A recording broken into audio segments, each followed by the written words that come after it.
Hey everyone, Simon here. Today we're going to talk about unusual Uranus with remedies and specific combinations and what they mean for you. So a lot of this information that I'm going to share with you today comes from a friend and mentor of mine named Charlotte Benson.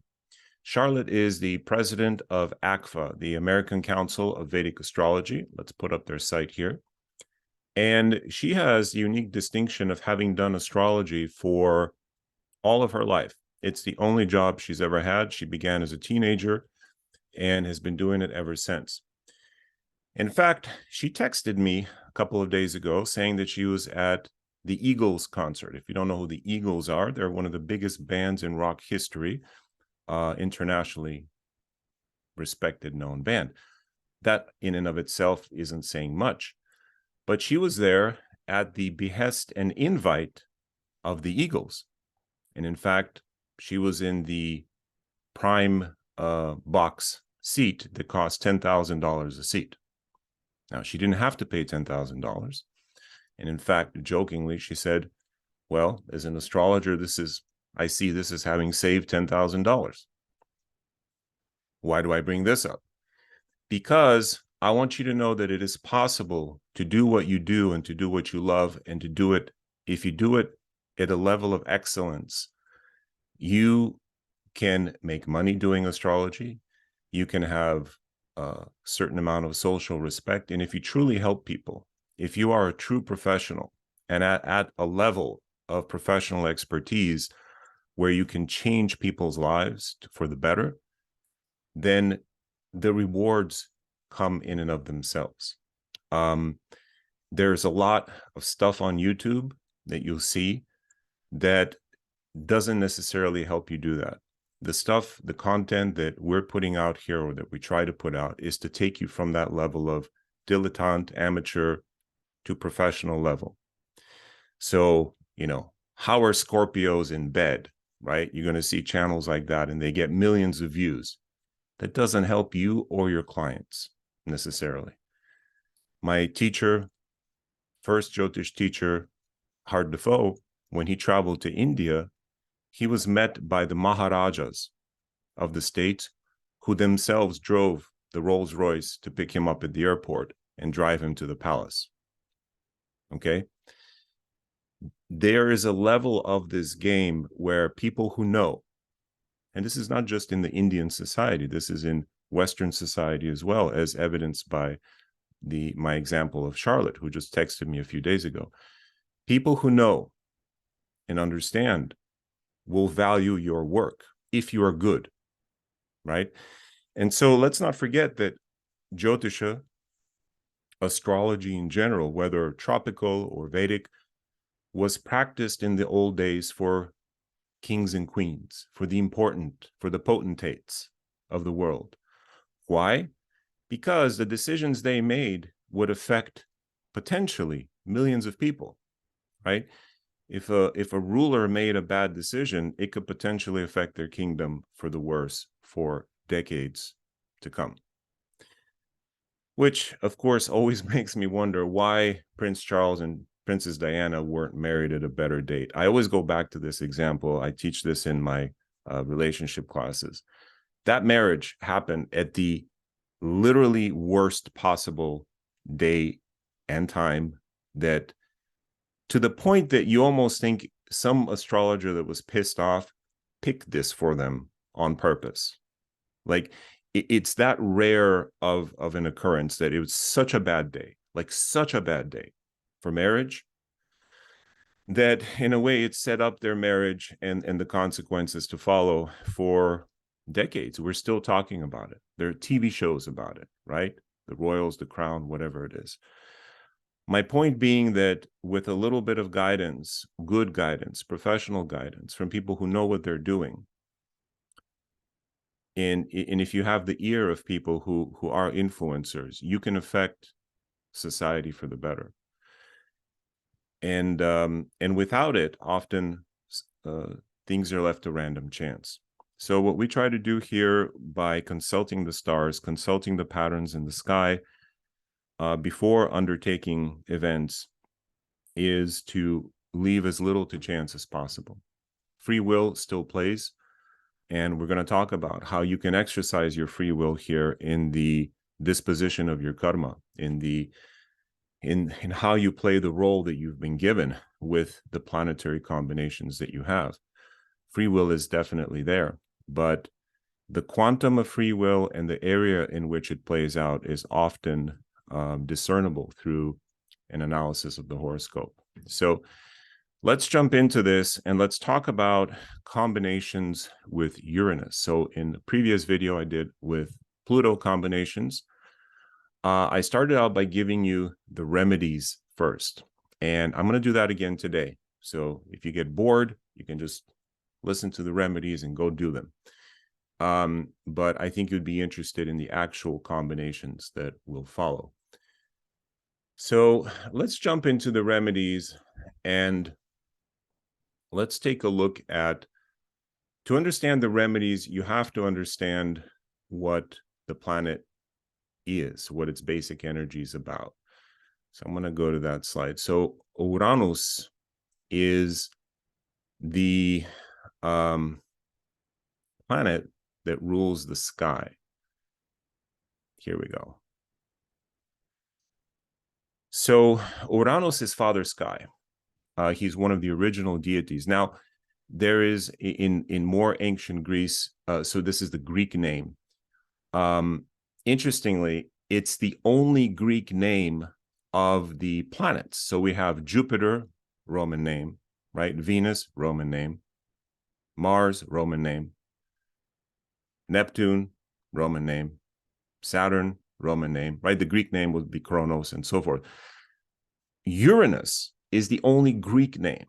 And this speaks to Uranus's unique oddball stature in the solar system. It revolves in the opposite direction.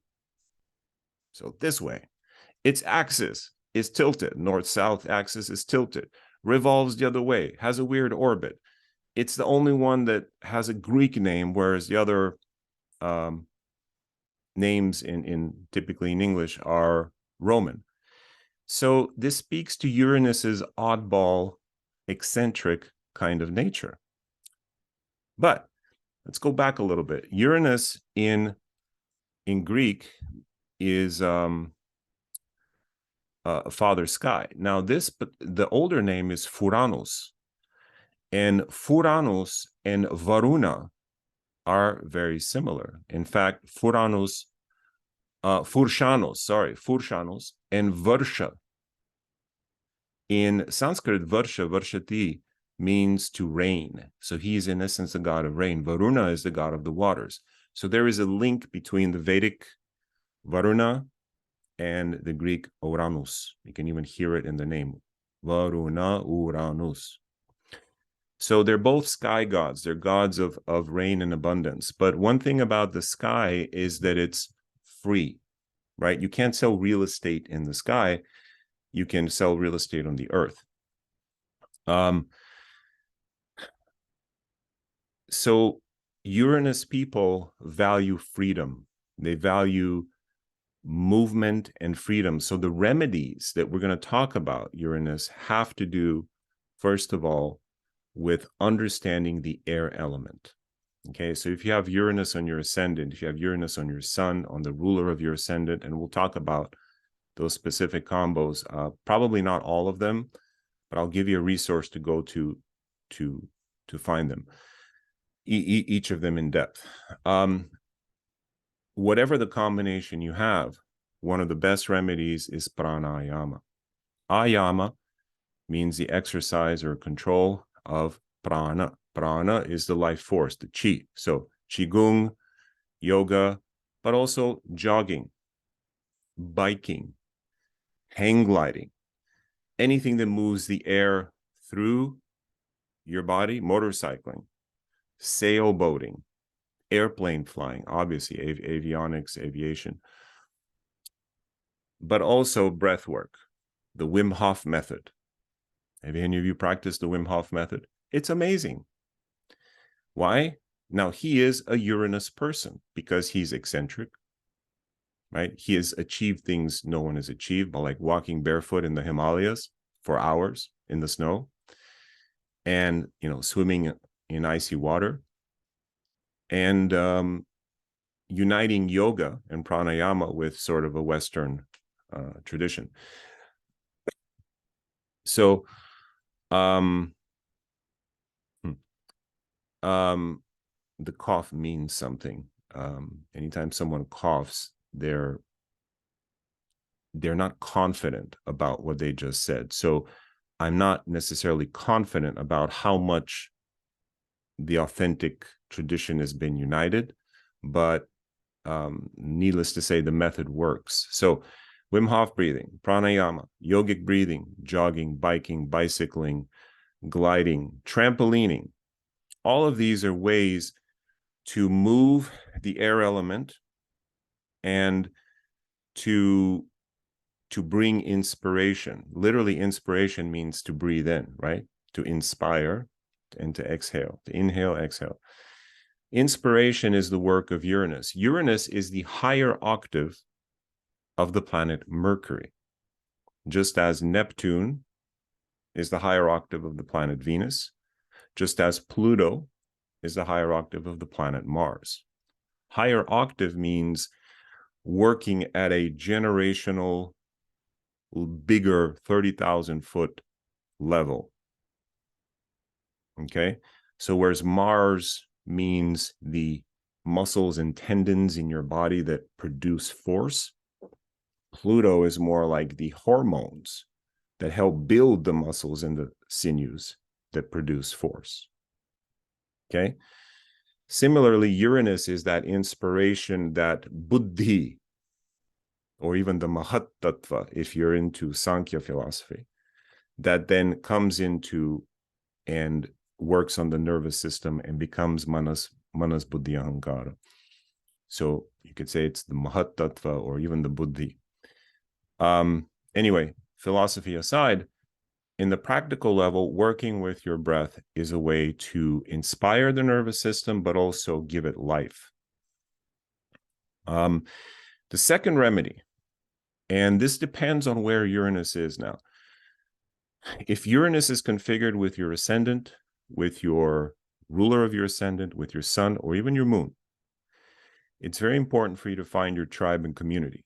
Now, the internet, YouTube is obviously a huge advancement. Imagine living in the 1950s and you have Uranus right on your ascendant, and you're an eccentric, you're inside, you're completely different. Your nervous system is wired in such a way, you're quirky, you think differently, and you are in some small town in a conservative part of wherever you live. How do you express yourself? You can't. So we're very privileged in today's society to live in a world where we can truly be ourselves and find our tribe. So use this. Find your tribe in your community so you can feel at home, right? So you feel like you have a true friends, or at least people who understand you. Now, Uranus is also the sky father, right? So what do we do as astrologers? We study the sky. So astrology is an amazing remedy, believe it or not, for Uranus people. If you have Uranus in the 10th house or conjunct the 10th lord or configured in combinations that have to do with profession, because 10th house is profession, you can easily be a professional astrologer, which is why I opened this video with this idea that, hey, folks, this doesn't have to be just a hobby. But to become excellent, to become to a point where you're not just telling people, oh, you're a Scorpio, so you're jealous. Or, oh my God, he's a Taurus, he's always thinking about money. That's bullshit astrology. Okay.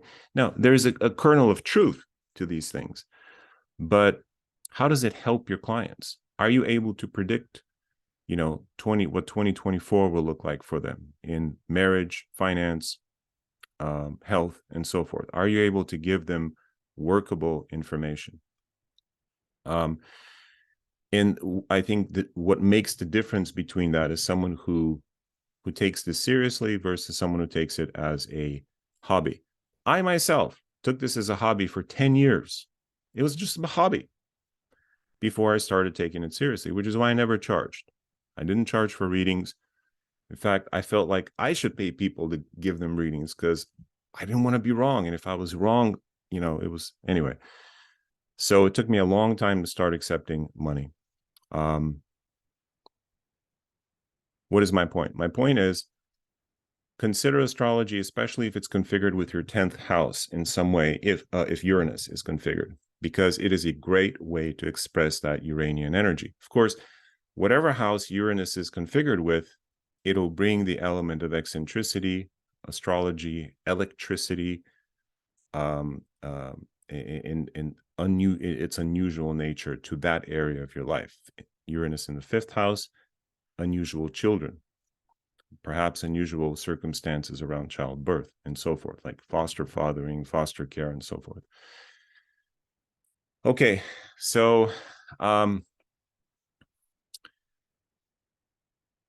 going to hit point 5 right now. One of the myths of Uranus is that he was a Titan and he gave birth to a bunch of Titans, but he was a little bit tyrannical. And one of his sons named Kronos. Who do you think Kronos is? That's right, Saturn. Kronos is the lord of time, right? Chronology, chronometer, Kronos, time. Uranus is castrated by Kronos. That is thrown into the ocean. And out of that comes a foam from which Aphrodite is born. Now think about this myth. Uranus is freedom. I want to do this. I want to do this. I want to play video games. I want to do. Kronos is time and discipline. When you combine that free creative impulse with discipline and with constriction to a degree, you produce what? The most beautiful art in the world. Aphrodite, the goddess of art, poetry, beauty. So in order to truly be free, Uranus people have to learn to limit themselves in specific ways. For example, you can't eat all the time. Consider fasting 14 hours a day and then eating for a certain part. Then you truly enjoy the food. If you eat all day long, you don't enjoy any of those meals, no matter if it's the best chocolate or truffles in the world.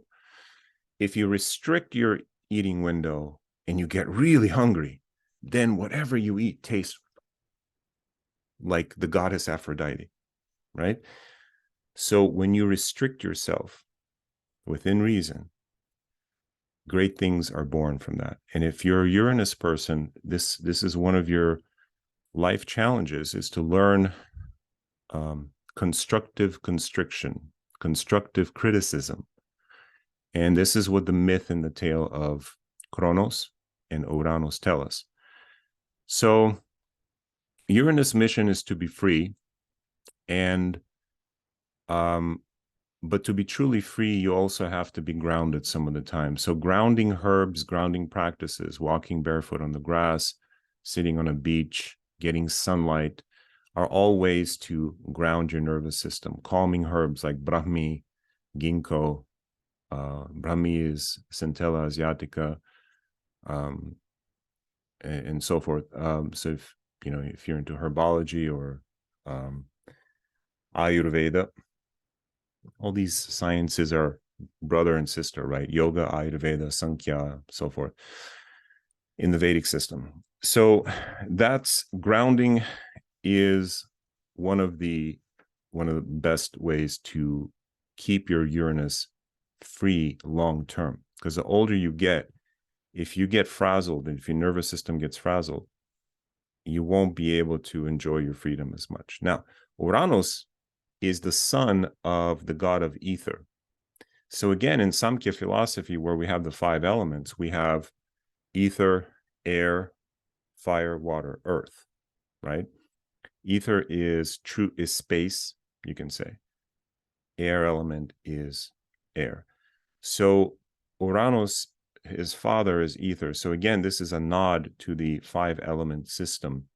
And so understanding what the air element means in your body and how to control it is essential. So air element in the body is Vata. Uranus is the most Vata planet because it's constantly moving. It wants to move all the time.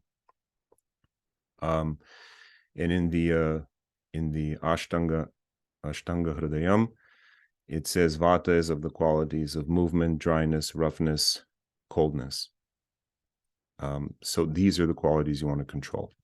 Now, let's get to the specific combinations with the planets, and then with those combos, more remedies will come out.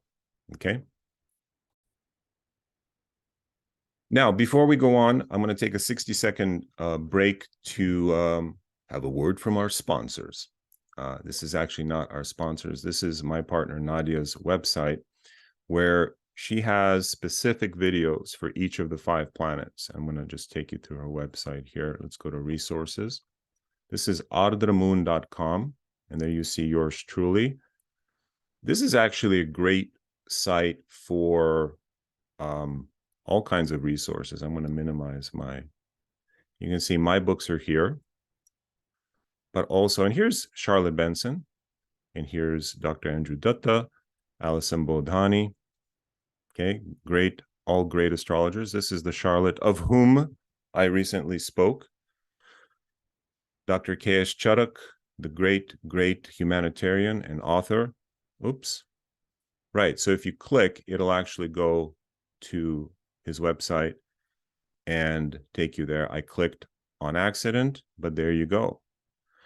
If you don't know about Dr. Chuddak, he is highly respected OG in the field of medical astrology in general, but also interpreting the sutras, Brihat Parashara Hora Shastra, and his amazing course on Prashna, by the way. This was his best course ever that he's done right here. And this is actually the book. So he actually did a course with this book.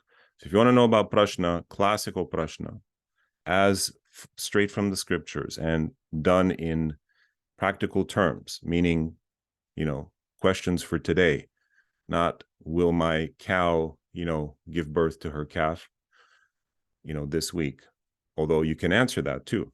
Then take his class. But okay, let's get back to here. So Dr. Chuddak, Mr. Mark Boney, who internationally renowned teacher, legit OG as well, highly respected in the field, and we both love him. And of course, Mr. James Kelleher, whose 2 books on Vedic astrology, Path of Light, rather, are truly the standard, in my opinion. Even though my teacher Hart's book, Light on Life, is the first one I started with, it is a bit recondite. It is a bit dense. It is a bit, it's dense like a beautiful jungle. But for beginners, Dr. James Kelleher, we'll call him Doctor, his books are the best.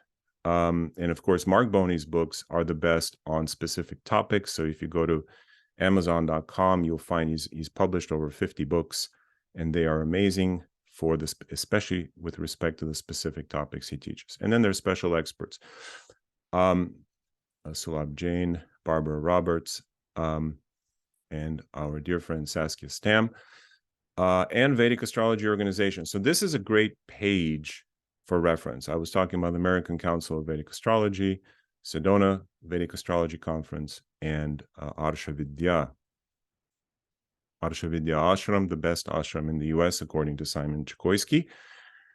And of course, the Isha Foundation with Sadhguru.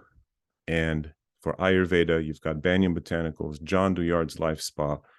I'm just going through this because I love this set of resources. They're all linked here. So if you go and you click, you can go there. All right. Great resources page, but not why I brought you here. Why I brought you to this site, ardramoon.com, is to show you these individual classes. Now, I don't care where you live, what part of the world you live in. You can afford $4.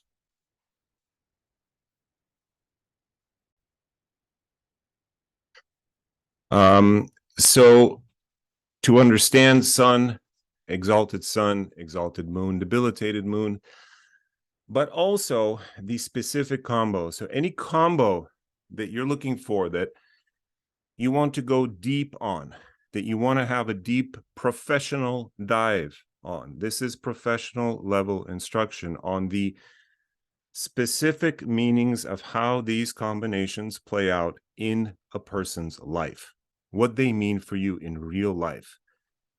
Check out these individual videos by Nadia. They are very reasonably priced, $6-7. I think the credit card company takes $1. So this is not a profit thing, but there is a price on it to weed out people who aren't serious. If you're just, a dilettante, there's a reason why these are not public and on YouTube. So check out all of these. So Uranus Venus, which we'll talk about a little bit today, and as well as the other planet combos. And there's a tutorial in Parashara's Light here as well. But okay, so that's the end of the advertisement. Now let's jump back into a look at what these outer planet combos indicate. I didn't talk about the complete outer planet combos that we have, which is actually on my website. So let me go. I actually had to run out for a second. Uranus. Unexpected things. I had to run outside and attend to some things. I'm back. Got a little sweat going, which is good. This is the beauty of working for yourself, working from home, being a Jyotishi, being a consultant, is that your office is also your domicile. Now that has disadvantages as well, but overall, I think it's a win. I didn't show you, so just a real quick back to the advertisement, our Power Planet Combos course, which covers every possible combination, including the nodes, Sun, Moon, Mercury, Venus, Mars, Saturn, Jupiter, Uranus, Neptune, Pluto, Rahu, Ketu, fixed stars, as well as some bonuses on, I think on Prashna as well. It just happens to be included in the class and so forth. Now, this is it's a very expensive class. It's $450. You do get 20% off when you go to the site decodingvedicwisdom.com. But if you just want the outer planets class, that's $108. Okay, so that's less. So just go to the site. By the way, put in your email if you ever want to receive my email. Sometimes they give discounts, sometimes they give extra bonus stuff. But just the outer planets class is $108. So that, for I think a lot of people, will be in the budget.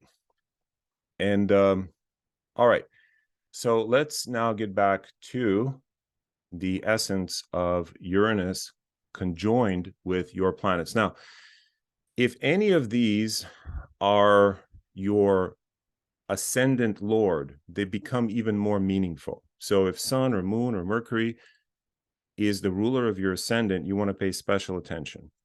Okay, so let's start with Uranus Sun combinations. Now, what do I mean when I say combination? Again, I've covered this in other videos, but it's good to review here a little bit. Combinations means when two planets are, let me get rid of my image here. When two planets are trine to each other, that means they're 5-9. They affect each other, but not as intensely as if they're conjunct. A trine is nice, and it definitely works. And a trine is the only aspect that is, I shouldn't say the only, but it's the easiest one to work with. So if you have Uranus trine your Sun, your sense of quirkiness and individuality works for you. Meaning, people like it. Society rewards it. It just works for you. You're odd, but Johnny Depp, odd, but that's his character. People love him. A square is the opposite. It's something that creates conflict for you. Now, a square has to be tight, 10 to 12 degree max orb. Okay, square is a 410 aspect. Conjunction is a whole sign aspect, and it's experienced as an inner compulsion, whereas the opposition is experienced as an outside force. So if you have Uranus opposite your Sun, there are people who will challenge your sense of right and wrong, whereas at the conjunction, it'll be an inner challenge. Okay, so these are the aspects. These are what I mean by when the planets are together or affecting each other. So actually, this is compatibility. There we go. That's another topic. Another topic very, very close to my heart. Compatibility, how two people harmonize. And it has a lot to do with these aspects. How two people are they, you know, do they have conjunctions, oppositions, and so forth? But that's another topic. So let's go back to Uranus Sun. Uranus Sun is the revolutionary. And this is an individual who is resistant to authority, especially the father's authority, their father issues. There's an arm's length relationship with the father often, especially if it's an opposition. They tend to identify with the underdogs. They're the people who wear the Che Guevara, you know, t-shirts. And they're the person who is missing their tribe. So this is where the solution of finding your tribe is very important. All right, Uranus Moon. Now I'm going through these fairly quickly here to give you a taste, right? And this is what this format on YouTube allows. We can't do 2 hours for, you know, just Uranus Sun or Uranus Moon. We can do it in the full class. So I do encourage you guys to get the full classes or go to ardramoon.com and get the individual combos, Uranus Venus and so forth, Pluto Venus. Now, not all of them are there, but the ones that are here are gold, right? If you have Saturn Moon, you got to get this because she'll teach you exactly what to do with it. All right, so that's Uranus Sun. Uranus, let's go to this document here. Uranus Moon is all about childhood. There is a complex relationship with the mother. It's almost like they are friends, but not emotionally connected. There's something unconventional potentially about the mother. Often it means you changed homes a lot when you were young, because Moon rules your domicile.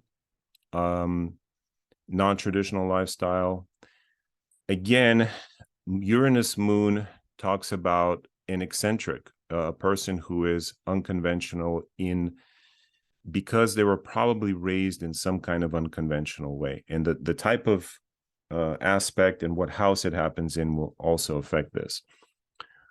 Then Uranus Mercury is very interesting. This is the genius aspect. Okay, these are the out-of-the-box thinkers. Has to do with airplanes, technology, astronomy, independent thinking. Now, here is something, again, respiratory and nervous system issues. So this is where if you have Uranus Mercury, you definitely have to do pranayama. You definitely have to do fasting from time to time, because irregular diet, irregular exercise, or lack of prana will lead to health problems. So again, this Uranus Mercury people need a community. And think about someone who has ADD or ADHD, which often happens with Uranus Mercury. They're misunderstood, right? So you need a community and a society where that is understood. One of the most fascinating combos is Uranus Venus. And Uranus Venus is, in my mind, one of the best teachers of how to understand Uranus. Let me make this bigger here. 1 second. Let's make this go up. All right. Venus is your value system. This combo says that there could be dysmorphia in terms of self-image. Anytime Uranus combines Uranus, who is in some ways the father of Venus, right? Remember the myth where he is castrated and Aphrodite is born. Now, Aphrodite is a manifestation of Venus, or Venus is a manifestation of the goddess Aphrodite. Venus is value, because along with beauty, it rules money and things that are valuable. When Uranus is there, remember the sky is free. the sky is unbound and boundless. So whatever Uranus touches, the person will not value in their life. Uranus with your sun, you don't value authority. You don't value your father. You don't value Uranus moon. You don't value your mother, and so forth, or women in general. There can be a misogynistic streak to Uranus moon. Uranus Venus, same, but often, especially if it's the ruler of your ascendant or whatever house it rules in your chart, you don't value yourself. And so that's on the personal level. On the interpersonal level, Venus Uranus often means being attracted to unavailable people. So it causes great suffering because you want what you can't have.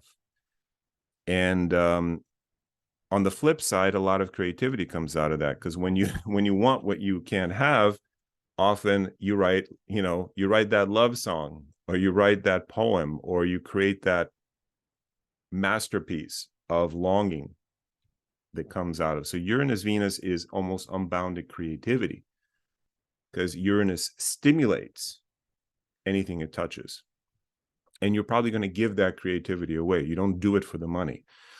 Uranus Venus is almost always associated with multiple marriages, and often an unconventional view towards marriage. This is a person who will marry to help somebody get a green card, or they'll marry someone, for altruistic almost reasons, right? Because Uranus doesn't put a value on things, and it says, yeah, sure, I'll marry you to help you get out of that, bad situation. But also Uranus is a planet of broken marriages. In Delano, which is my software for comparing charts, chart compatibility, www.delano.com. You can go and get it now. Uranus combinations with the sun often signal divorce. And in fact, I have to add Venus in there. This is just a reminder for me. They're what I call, they add to the danger meter. So Uranus Venus is a dangerous combo to have. While it creates excitement in a relationship, it can also create instability. So Uranus Venus. So how do you deal with this? Well, understand that not everyone is like you. One of the ways to deal with this is to have a partner who is foreign. This is very easy because you're already attracted to different kind of partners. Uranus is foreign, different, outsider. Venus is love. You may have a different value system when it comes to love and relationships. Gay, lesbian, queer, whatever it is, or somewhere on that spectrum, right? You're different from, quote unquote, the norm. Or you like certain ethnicity that it's not yours. You're born in Australia, but you love, Japanese people, or whatever it is. Uranus Venus is quirky. So one of the ways is to actually follow up on that and marry someone or be with someone who's from a different tradition. Okay. Another is to enact the myth of Kronos and Uranus, and to restrict yourself to periods of celibacy or detachment, to go for periods where you're not longing for love, and to go, okay, if my chart shows that this is not a good period for love, I'm going to focus on something else. And to do that, rather than sitting at home going, why isn't he calling? Right? That's a waste of your time. Use your time wisely. All right. So Uranus, Venus, there are a lot of other things. There are a lot of other remedies, but I got to move on here. And it will be conditioned by the houses it sits in.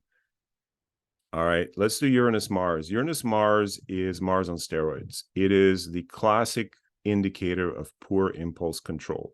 So if you're with a Uranus Mars person and they get an itch to do something, either you let them go do it or go with them. But if you say no, like, I'm not, you can't do it, you got to stay in the house, you're going to get a crying child, whether they're a male, female, no matter how old they are, because the person wants to do what they want to do and they want to do it now. Now, that's not necessarily a good thing. So, Uranus Mars people also need to learn self-control. This is the classical indicator for firearms, right? Mars is heat, Uranus is explosion, sudden. So people in the military, police, FBI, CIA, that kind of stuff. Explosives experts, but also software engineers, because Uranus is technology and electricity. So what is a remedy here? The remedy is understanding your hormone levels. So take a blood test, get blood tests done. And in fact, giving blood is very good for Uranus Mars people. Give blood regularly, because giving blood is an oil change for men. Women have a monthly bleeding cycle. Men do not. And men with a very activated Mars, either it's conjunct the nodes or with Uranus or otherwise, fired up, need to let blood go, because blood is Mars, specifically Rattadhatu, the red blood cell part of blood. Plasma is moon. So there is a type of blood donation called a double red that you can give, and that takes more red blood cells and gives you back the plasma, which is exactly what you need. If you're a Mars person, you want the cooling plasma back, take the heating red blood out. So giving blood, but you also give blood when you get blood tests. So my point was, get your blood tested so you can know what your hormone levels are and what's high and what's not. Interestingly enough, here's a little one you're not going to get anywhere else, is Uranus rules the ankles. And if you have Uranus Mars, watch out for twisted ankles, Achilles tendonitis, calf problems, and so forth. Taking care of your calves. When I was a trainer, every gym I went to, I'd ask people, what is the most important postural muscle in the body? And people go, oh, well, your spine muscles, oh, your neck, your abs. Great answers, but wrong. It's your calves. Why? Because when your calves are tight, they start creating imbalance from the bottom of the kinetic chain, and then your knees have to compensate, then your hips compensate for them, your lower back for that, your spine, and then your neck. They all have to compensate for a problem on the bottom. So the kinetic chain starts with the calves, and the calves are very important if you have Uranus Mars to take care of. Be careful with ruthlessness and your adrenals. Another classic indicator is anemia. Uranus Mars, anemia, sickle cell anemia, low iron anemia, whatever it is. Again, clearing heat from your body becomes very important. Ayurveda is excellent at knowing how to do that. There are heat clearing herbs, specifically liver herbs like kutki, like neem, and so forth, that will clear heat. Manjishta, Giloy Sattva, Guruchi, and so forth. Shatavari, pitta pacifying herbs that will pull heat out of your body. Aloe vera, great for that. So you need to be on that regularly. And if you're a parent and your child has Uranus Mars and they're running a period of Mars or of a planet that Mars influences, watch out for juvenile delinquency. It's around the corner. It's coming. Okay, Uranus Jupiter. This is one of the best combos I have. This makes people very sparkly. They just have juice. They're just juicy. They love people. They're very democratic in the sense of the real sense of the word, which is a love of the people. They love creating value. They're natural born gamblers and risk takers because they have faith, Jupiter, in their future. Uranus rules the future. Liberated from negative confines of social groups, generous, good for it, altruistic. This is one of the best combos. And unorthodox wealth. Money comes to them from, unorthodox ways. And then Uranus Saturn. Uranus Saturn is one of the more negative combos. They're sticks in the mud, kind of, stubborn, fixed views, and they're the opposite of Uranus Mars in a way, where they need, they tend to be a little too dry, and if you bend a dry stick, it'll break. So you don't want to bend them too much, but also you want to oil that stick, and you want to get it slowly to be more flexible. So flexibility, yoga, those kinds of things are great for Uranus Saturn people. All right, ladies and gentlemen, I hope this was useful to you. Again, if you want to go deep and take a deep dive, you can check out decodingvedicwisdom.com for the full class on the outer planet combos and the inner planet combos. What does sun moon together mean? What does sun moon square to each other mean? What does sun moon trine mean? What does sun moon opposite mean? They all mean different things. What does sun Mercury conjunct mean? What is, right? We go through every possible combo, and this is what pays dividends when you read charts, right? Instead of saying, oh, you're a highly creative person, you can say, oh, you're a software engineer, right? Because you can see it in the chart. So those courses are there.